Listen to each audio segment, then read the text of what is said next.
Ah, oh là, voilà, je devais arriver. Et hop là, je me suis arrêté juste avant l'eau. Je pense qu'il vaut mieux marcher là, ça. Ouais.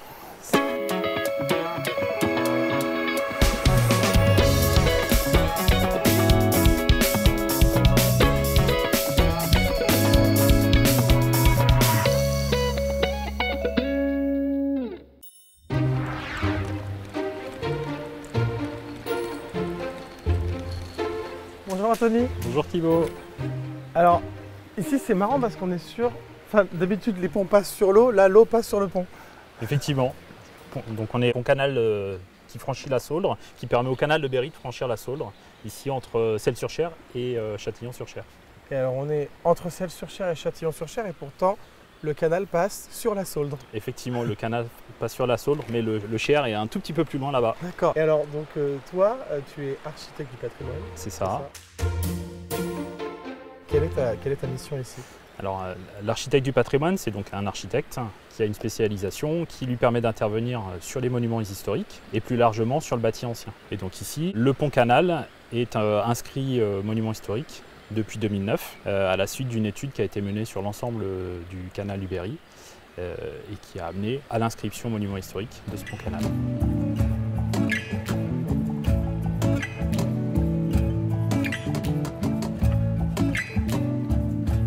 Là, on travaille dans le cadre d'une étude préalable, une étude patrimoniale qui fait le point sur l'état du bâtiment pour ensuite mener la restauration de l'ouvrage.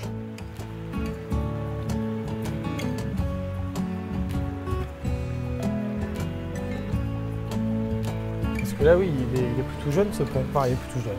Il a presque 200 ans. Bientôt 200 ans, effectivement, ouais, puisque le pont, sa construction est décidée en 1833 et il est ouvert à la navigation en 1839. C'est quoi le petit détail en plus sur ce monument-là?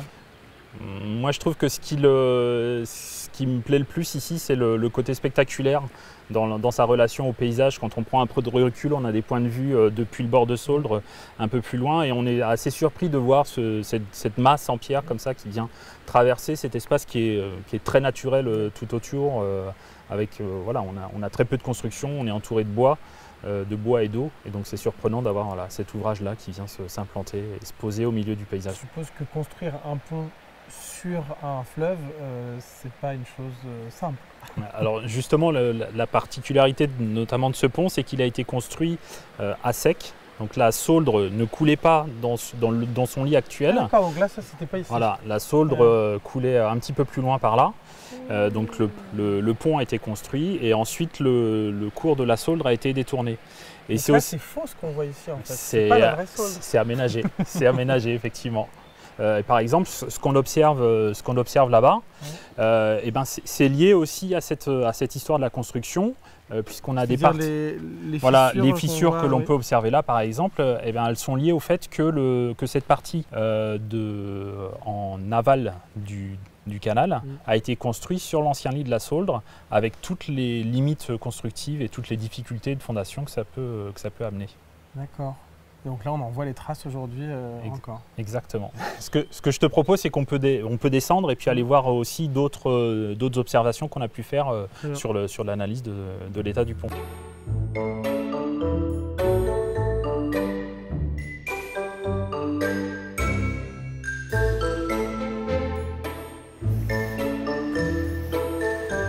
en fait, être architecte du patrimoine, c'est aussi être aventurier. C'est souvent même.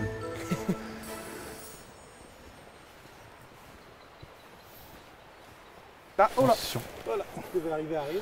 Et hop là, je me suis arrêté juste avant l'eau. Je pense qu'il vaut mieux marcher là, ça. Ouais. Ah, il est majestueux d'ici. Tu vois, ça vaut le coup de prendre du recul. C'est important de voir aussi, c'est aussi ce qu'on analyse, la manière dont il s'intègre dans le paysage, que je te disais tout à l'heure, ce côté un peu majestueux comme ça.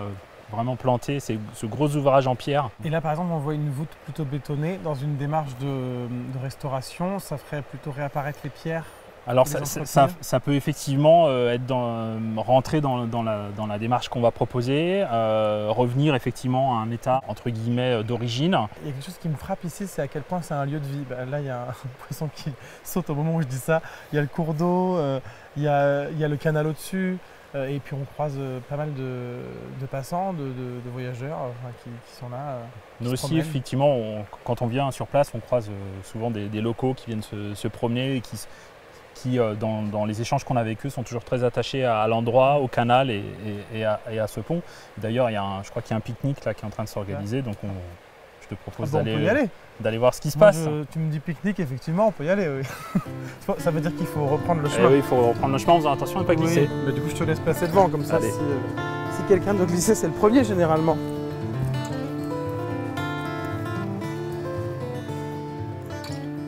Bonjour. Alors, bonjour. On m'a dit qu'on pouvait faire un pique-nique anti-gaspi. C'est ça. Merci. C'est parfait, c'est le petit pique-nique juste pour reprendre la route au bord du canal. On prend l'effort et puis on retraverse le pont canal.